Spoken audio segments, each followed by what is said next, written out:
You are tuning in to the Atlanta Realtors Rundown, the official podcast for the Atlanta Realtors. We're here to keep you updated with the latest trends, topics, and keep you in the know of our ever-changing Atlanta market. We hope you enjoy this episode.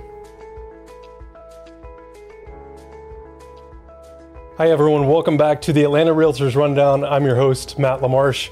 Thank you so much for joining us today. If you have not yet subscribed to the podcast on your favorite podcast platform or on YouTube, make sure you do that for us, and also leave us a review. We'd love to hear what content you'd like to hear about more here, but also what you found valuable in the past. That'd be really great to hear from you all, our audience, and the people that are we're serving here. It would be really interesting to hear what you guys are taking away from the podcast. I'm really excited today, though, to be here with Sandy, who is our subject matter expert on appraising green homes and talking more about, this is a new wave. This is still something that's relatively new in our world of residential real estate. I think a lot of people are ahead of the curve, but I think the bulk of us, the majority of us, are still behind the curve trying to figure out the appliances and the HVAC and the electrical and plumbing and all this stuff that makes a home efficient and smart and green. So without further ado, first of all, thank you for being here and joining us. Really excited about this conversation. We've had a ton of people ask about green homes and how do we appraise this stuff? How do we add value to our homes for our consumers, certainly, but also realtors that want to know what's the future of this stuff look like? How are we going to appraise comparables between, an older home that's been renovated and updated and is now green certified versus an older home that's not, or maybe they want to, renovate to make it a green home. So first and foremost, thank you for joining us. But for the people that don't know you or haven't heard of you before, just give us a little Reader's Digest version of who you are, where you are, how long you've been in the real estate world, all that type of stuff. Well, Matt, thanks for having me today. I really appreciate being here. Love to talk about this topic because it is popular and growing. Yes. I am a real estate appraiser, and I've been an appraiser for 43 years. Mm-hmm. And I'm currently the 2024 president of the Appraisal Institute out of Chicago. And some people know me as the Green Queen. I've been called that, the Green Lady. And that's because in 2008, I started learning more about green homes. The first ones in my market were being built. And I got very intrigued by them because my first job out of business college was at working for a builder. And so I was intrigued by what makes this home different than a code-built home. And I wrote a book on it called Residential Green Valuation Tools, and then I wrote the Green Addendum for the Appraisal Institute. Oh, wow. So that's what got me into writing courses and really going out and telling people about it. ResNet's CEO called me John the Baptist of the energy efficiency world. You got a lot of nicknames. Nicknames, yes. And I won't repeat some of the others that they call me. But, nice. But yeah, that's kind of got me started in 2008. And I remember about 4 years into it, my husband finally said, Sandy, you have been doing so much in this area, and I was doing it for volunteer. I mean, I never got paid for anything I did. And he said, either you make it a living or you quit doing it because nobody seems to care. Nobody's willing to pay you for it. And it was long about that time that it really started picking up around the country. And I've spoken in 46 states. Wow. So wow, it is growing. Amazing. Yeah, well, the demand is growing, right? Mm-hmm. Our clients are looking to us to be the experts about this stuff. And we're still, I don't know if you might agree, are we still in the early adopters phase of this technology and this concept of having green homes and being more efficient? Are we beyond that?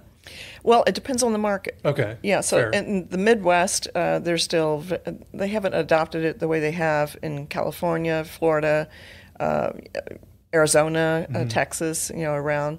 They have adopted it much quicker, and Massachusetts is big into green and energy efficiency. And but I think it's growing even in the Midwest now because we're getting a lot of those people like we talked about earlier moving from California, and that's what they expect. Mm-hmm. That's what they've been used to. So when they move to other states, they're one of our biggest, their first biggest influx into Florida is people from California. Mm-hmm. It used to be people from New York, so it's changing, and they want their homes green. Now, I will tell you that the new term for green is high performing. Okay. They decided they don't like the term green, so let's call it high performing. I like that. And I like that too because it really tells a lot about the house. When it's green, you're thinking, I remember the first time I someone told me the house was green. I said, it's painted yellow. So green is a color. So high performing is an action, and it tells you what it does. Got it. And really, a high performing home should work better for the occupant. It should be a healthier environment for people to live in. And, many of us today suffer from allergies and sinuses, COPD, a variety of health issues, where that high-performing home would be the best place for them to live. Sure. And we spend about 90% of our time inside a home. Yeah. Or inside of an office building where we're working. Yeah.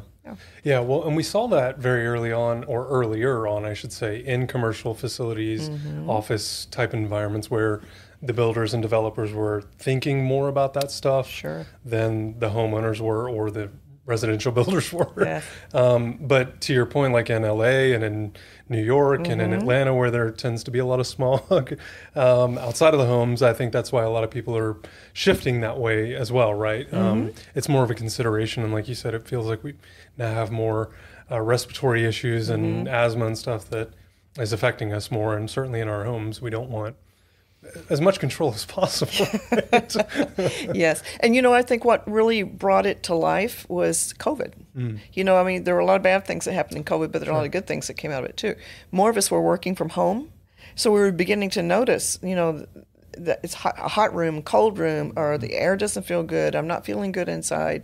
And they're beginning to make a lot of upgrades on their homes. And they begin to think about upgrading the HVAC system, and then the air quality's better and they're feeling better. And so why not make a few more changes, LED lights and stuff like that. So, I love that. Yeah, there were a lot of things that came out of COVID that people just living in their home or being in their homes more pointed out the weaknesses, if you will, of not having enough space, not enough offices or whatever else going on. So, yeah, you're right. There's a lot of good that comes out of that. So talking about some of the recent upgrades, and obviously the technology is moving really rapidly on some of this stuff. When we talk about like induction stovetops and ovens and water systems and filtration and insulation and all these different, you as an appraisal person, on the appraisal side of things, where do you start? Like when you're appraising a property or when you're thinking about appraising a property, and you're trying to communicate with a client or even with a realtor about how this affects the value, where do you start the conversation? Is it the materials that are used? Is it the entire conversation? Like where I just feel like there's so much to cover. Yeah. Where do you start? Well, really, when I wrote the Green Addendum, it was because of that very issue. When I get to someone's house, what do I start talking to them about to really find out what made that home high performance or green or energy efficient? So it kind of walks me through, have you got an energy rating? That is a very, very important document that will help the appraiser be able to identify it as an energy efficient home. Gotcha. And if it's energy efficient, then I want to find comparable sales that are also energy efficient. Okay. And an energy rating is like a miles per gallon, and people understand miles per gallon.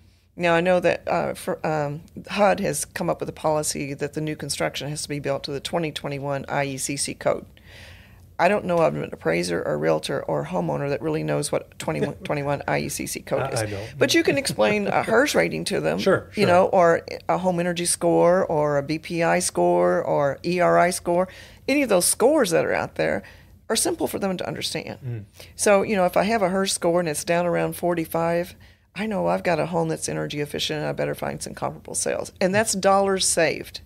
And that usually speaks to people when you start talking about the dollars. For sure. And so that's something the appraisers are going to identify right away. Then keep in mind that when you do a HERS score, they're looking at the whole building as one system. So they're looking at the envelope, the insulation, they're looking at windows and doors. We're looking at light fixtures, we're looking at appliances, HVAC systems, insulation. All those things that make that home energy efficient are all built into that energy rating. So that would be one adjustment that we would make in the sales comparison approach when we're looking at comparable sales. Do they have that same component of energy efficiency? And is there a resource, or is that done by like the local power company? Who's kind of who does Resident? Yeah, practicing that.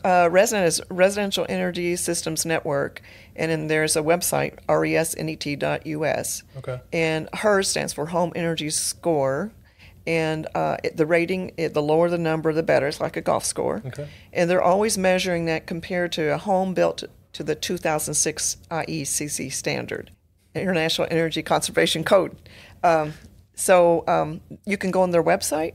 It's a public database, and you can search by address, the public can, to find out if their home has a HERS rating on it. Interesting. And they've also opened up a database for appraisers, where we can go in and we can download all the homes in a zip code or a city or search by address of all the homes that have been HERS rated. It'll give us the rating, how much their energy bill should be anticipated, and how much savings it would be compared to a 2006 built home. And where that's helpful is, like, I'm appraising a home and it's got this low energy rating, but my comparables are older homes built 2006. I'm looking at ones built 2015, 16. Then I know that this home is going to be a lot more energy efficient than those 2006. So I need to make an adjustment if the market's showing that, the sales data. Yeah. And it really begins with that. And then where we're looking for sales, the realtors are the best friend of the sellers. It's the way they market that home. And in the MLS, I've been here yesterday and today, talking about to the realtors about marketing these homes. The first two lines of their MLS, where they describe features of the homes, first two lines grab that basic information about energy efficiency, about solar, geothermal, those things that make that home cost less, should be a healthier home. Put those first two lines. Instead of wasting that space to say it's 3-bedroom and 3-bath, 2-car garage, that's already in your checkbox. No more charming or cozy. Don't hide it. Don't hide those good things, Put them in those first two lines, because appraisers pay attention to that too. Yeah. So at some point, I have to assume, with more information about this, with more consumers thinking about it, this could potentially become, just like you mentioned, bedrooms, bathrooms, like the normal features that we value, that we can quantify, just like square footage or anything else. In the future, 10, 15, 20 years from now, are we all going to be thinking about this and therefore applying each one of these ratings to homes as they're built, as they're renovated and redone? Absolutely. I can tell you a stat. As of this year, 1 in 4 houses are HERS rated. Oh, wow. 1 in 4. So we're already at 25%. Yeah. Okay. So, it's growing exponentially, really, and I think a lot of it has to do with the federal government's policies out there. And you've probably heard of ESG reporting, environmental, social, and governance reporting. It's not required now in the U.S., but a lot of the builders are starting to do that for their companies. Well, it has to do with carbon footprint. Well, a house that's low, has high energy efficiency in it, has a lower carbon footprint. So the builders that build these high-performing houses have a good report there through their ESG for the environmental side of it. So I think you're going to see more and more of that, along with the Inflation Reduction Act. Right. You've got a lot of incentives and tax credits there to help people with existing homes to bring them up to a higher energy efficiency standard. And then there's incentives there for builders to build energy efficiency into their new homes. So there's a lot of things out there that are pushing this more toward, that's going to be the norm in the future. Yeah, that's good to hear. 25. That's surprising. I don't know why. Maybe I just see this massive hill in front of us that we're climbing of what you're talking about, because it seems like it's, again, and that's why I asked about the early adopter phase, because I've heard a lot of people talk about it, and certainly in our realtor community, a lot more people are talking about it now than ever before.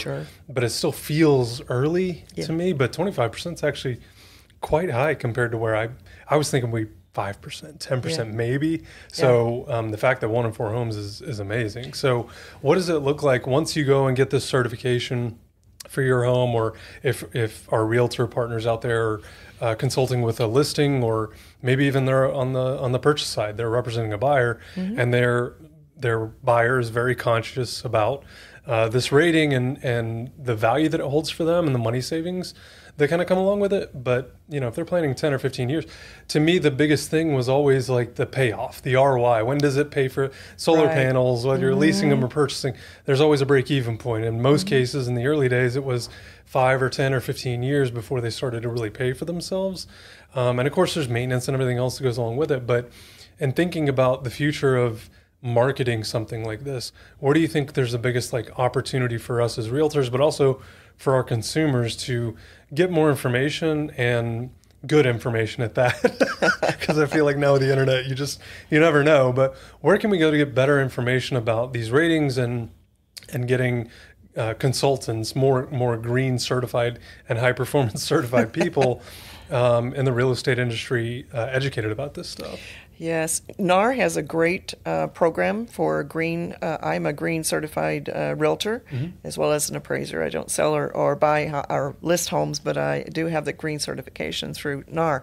They do some great online classes that help realtors become more familiar with green or high performing homes, solar photovoltaic systems, and I think the realtors are the key to educating the public because they're working with buyers and sellers all the time, and they can explain to them if you've taken the certification, then they're the best people to help with the education. ResNet, at their database, resnet.us, or website rather, they have some little short clips or videos that explain energy efficiency, explain HERS ratings, and so it's a good place to go and just browse around and learn more about energy ratings and how important they are and what's included in the ratings. Yeah. So very cool. And in terms of costs, okay, I go buy a 1973 ranch here in Atlanta, Georgia, and maybe it should have been a tear down, but I'm going to save it and all the details that come along with it. If I buy this house for $500,000 and I'm going to put 100 or 200 into it to renovate it, but also to make it high performance, what are like the top 2 or 3 things that I've got to do to think about that rating, to maximizing the ROI? And I realize a lot of this is personalized. Some people are really passionate about solar or battery backup power or whatever. But if it were you, how would you advise me as a realtor, or even a consumer? I've got some money to spend, but maybe I can't rebuild the entire house. Where would be my best, low-hanging fruit cost per unit, if you will? Yeah. I usually tell people to get someone like a building scientist to come out, a HERS rater, and take a look at your house first and help you understand what you should do first that would make it more energy efficient. Okay. They can help you get the best bang for your buck for quicker payoff. Sure. Or a Building Performance Institute has some very well qualified folks that can come out and do that, and they'll show you the low-lying fruit first, and those big items that are going to take longer for a payback. Gotcha. Most people think of windows, right away. Well, if I change my windows, it'll make my home more energy efficient. We're going to spend a whole lot to change out those windows, and the payback is going to be very long. And if you go to resell your house, you might sell it for a little more because it has those new windows, but you're not going to get your return on your money. Right. HVAC systems, high efficiency ones. I put a new one in my house, but I looked at the dollar amounts for the highest efficiency one compared to the next one down, and my payback period, and my age, how long I plan to stay there. Sure. And I didn't end up going with the highest one, but went with the next one. So those folks can help you make better decisions instead of you going and doing it yourself and then having an appraiser come tell you, well, you've really spent more than you can get back in the market. Sure. Makes sense.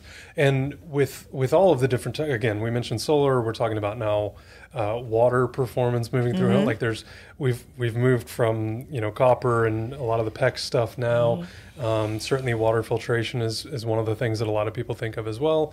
When it comes to high performance home, electricity, generators, backups, all of these systems. So if you were starting with a builder, as an example, what are they doing with new construction? I mean, I know there's standards in place already, but from an appraisal standpoint, are there things that they're doing differently, that they're building differently today, especially as it relates to the windows, the envelope? Like you said, it's not just about the systems. Are they doing things differently now? Are they building differently? They are. The building science has changed a lot. Yeah. And I'm surely not a building scientist, but I did sleep in the Holiday Inn last night.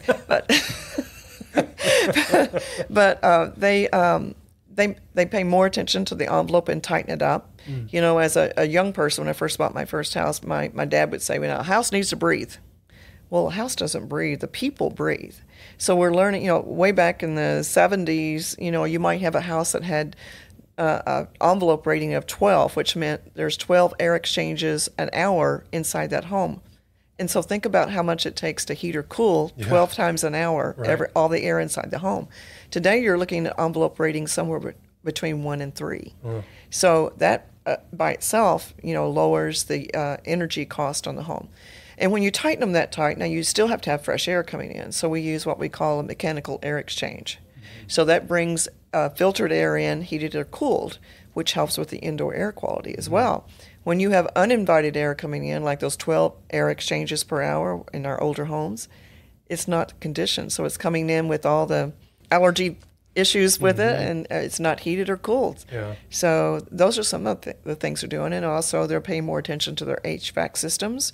They're right sizing them. If you're living in an existing home and you call for a HVAC system, they're quite often going to sell you the same size you had, not considering you may have added more insulation, you may have put new windows in, you may have done some upgrades, which meant you could have gotten a smaller HVAC system. Yeah, for sure. So those are things they're paying attention to. Interesting. So talking about the appraisal side of things, how do you look at, and again, obviously there's the rating, that's one piece, that's one component of it. But if someone maybe hasn't gone and gotten the rating or hasn't had a building scientist come out and look at their home, just generically looking across the landscape of, home A, B, and C, that maybe home A did some solar stuff, home B has high efficiency HVAC, and then home C has, a higher rated insulation, as an example. Are you literally, when you go through your appraisal process, because we have talked with appraisers in the past about comparables between properties and sizes and lots and everything else, but thinking only about this niche, is there anything that really sticks out value-wise to like the top 2 or 3 trends that you're seeing in this space, as a lot of people are doing it, and it has a good ROI, and it's making the home more efficient? Is there anything that's like, I hate to say trendy because I think trends come and go, but something that's trending that's also valuable, I guess? Well, I'd say the overall HERS rating is really growing, and people are beginning to understand it. So, and that's something that the appraiser can really grab onto. So if I have, all my homes are pretty much similar, except, my subject has a 45 HERS rating, and the rest of my comps weren't even rated at all. Sure. We have studies that have shown anywhere between 3 and 5%. Those homes with the HERS ratings will sell for more than homes that are not rated. Wow. Even though those homes that are not rated may have had some energy upgrades. Sure. But they never got rated to verify what the efficiency is. So that's one of the top things I would say. As far as solar photovoltaic systems, in some areas, depending on your price per kilowatt hour, your payback may be less than 7 years, which is a good thing. Sure. But in other areas, where like mine, where the kilowatt hour cost is 11 cents, so the payback period is somewhere around 20 years. Takes longer, yeah. So it's not something I would do. I would first build the structure more energy efficient, make those upgrades, because the payback's quicker. Yeah. And that's what I'm seeing in the markets. Gotcha. Yeah. Very cool. So, of course, I wouldn't be talking real estate if we didn't mention a million acronyms. Exactly. So, HES, Home Energy Score, and HERS, Home Energy Rating Score. Okay. So, talk to us a little bit. I mean, we've talked a little bit about the scores and the values and how the perceived value and the real value, 3 to 5% in some cases, can result. But talk to us a little bit in more detail about these two scores.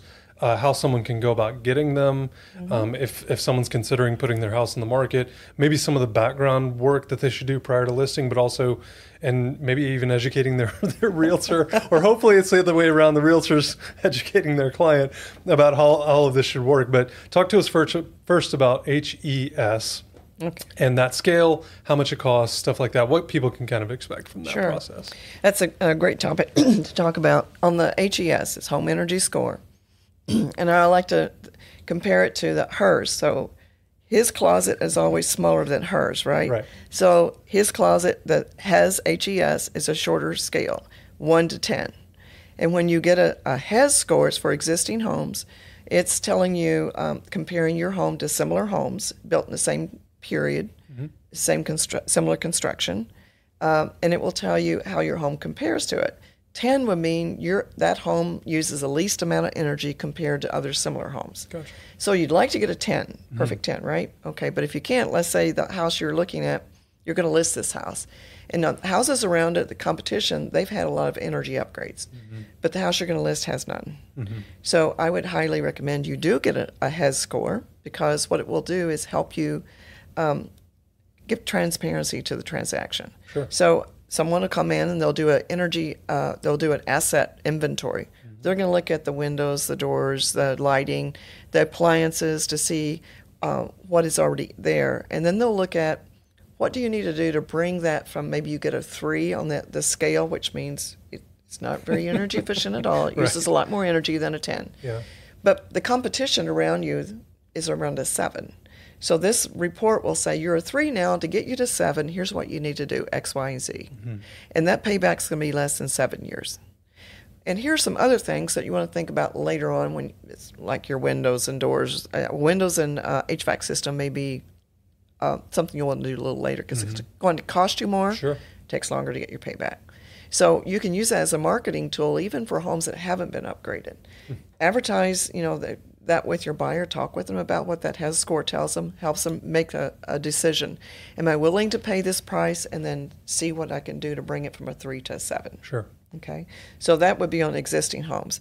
And to have that done, you could have a home inspector include that with their home inspection if they've been trained to do that. Mm-hmm. And they can give them the score. So it would cost you less to add it on to a home inspection. As opposed to going out separately? Yeah. Or you can go out separately. It'll cost you a little bit more. Sure. Numbers I hear, if it's a separate inspection, is somewhere around $300. Okay. If you add it on to a home inspector, I don't like to quote their fees, but it'd be a lot less than Sure. $300. Sure. So you can talk with them about that. The HERS score is typically, now that's HERS, HERS score is a larger scale. It can go below 0. It can go well above 100. Okay. It's always compared to a house built to the 2006 standard energy code. So if it goes below 0, if it gets to 0, your home is considered a zero energy home, meaning it produces as much energy as it uses over the period of a year. Wow. Now, you still may have electrical charge per month for a month that you don't have sunshine for the solar system to generate electricity. And you're going to have a connection fee. So you'll have a small utility bill. And you could have one that's well below 0, meaning your system is producing way more than you're using. So you're sending that back to the grid, storing it in a battery, etc. Sure. So the lowest score I've ever seen is a minus 58. Holy smokes. Yes, the builder got a little overzealous with solar and put way more. And wind turbines or something on the house as well? No, it was built very energy efficient, had a low HERS rating on it, and then he overdid it with the solar. Wow. Yeah. That's crazy. So the payback's horrendous on it. I mean, it takes a very long time, especially at 11 cents a kilowatt hour. But the argument, as a realtor, a salesperson, I'm immediately thinking, if you're putting money back into the grid, that's value. Right? Yeah, but there's some level. In some level. To certain people. Right, to certain people. And it depends on how long does the legislator allow the utility company or require them to pay you for it. Right. There will be a point where they may allow them not to have to pay you. Sure. You're just giving them the electricity. Right, so those are some things to think about. Interesting. So very cool. So I have to believe in the future we're going to start to see a lot more of this in terms of the ratings, but also people asking about, I'm now just thinking in my mind, every home we get inspected, $150, like at an average of $75 an hour for an inspection, another hour or two, but the value that you get, just knowing what it is, where you're starting, but also the things that you could do to increase. Everyone wants to talk about countertops and new kitchens and new bathrooms and new flooring, and let's blow out the ceiling and add another level and everything else, a pool and whatever else. But to me, there's a ton of value in this as more and more people jump onto the idea of, and I got to believe the difference between a 3 and a $7 per month is pretty significant. No? Yes. Okay. Yes. I saw one house recently was a 3, went to a 7, and there was $882 a year savings. Wow. And they had spent about $3,500 to get from a 3 to a 7. Sure. Weather stripping and some new light fixtures and timer on the water heater, some things like that, which got them from a 3 to a 7. So there's low-lying fruit that you can do, but get somebody in that can tell you, the experts to tell you, what should I do? Yeah, that's always my first thing is, I don't know, but we'll find out. Exactly. Or I'll find someone that knows all of this stuff. Yeah. So I love that. Awesome. Well, Sandy, thank you so much for coming and sharing with us all of your knowledge and your perspective on this. Because again, I still feel like we're still so early into it, but talking with you, I feel better about the direction of where we're headed. And also the knowledge that you've shared is just amazing, because I think a lot of questions are coming up more often now about this. And, to our benefit, and thanks to a lot of our members that have gotten the green designation, but are having regular conversations around high performance homes and what it actually means in our marketplace.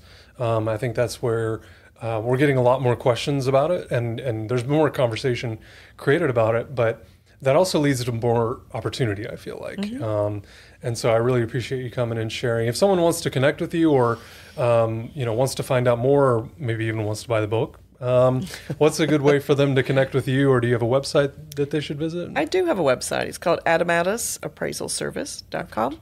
And I have a tab there for resources where you can download free articles that I have there, guides on PV value and, green homes and such.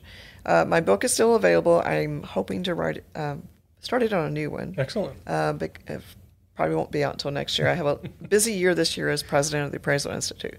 But there's also some classes that I've done for appraisers through the Appraisal Institute. And you can go to theappraisalinstitute.org and look under education. You'll find the list of classes there to help appraisers or realtors learn more about green homes and how to value them. Awesome. Very good. Well, I think it's valuable that we work together too on Absolutely. Understanding both sides as realtors to appraisers and vice versa, because there is so much.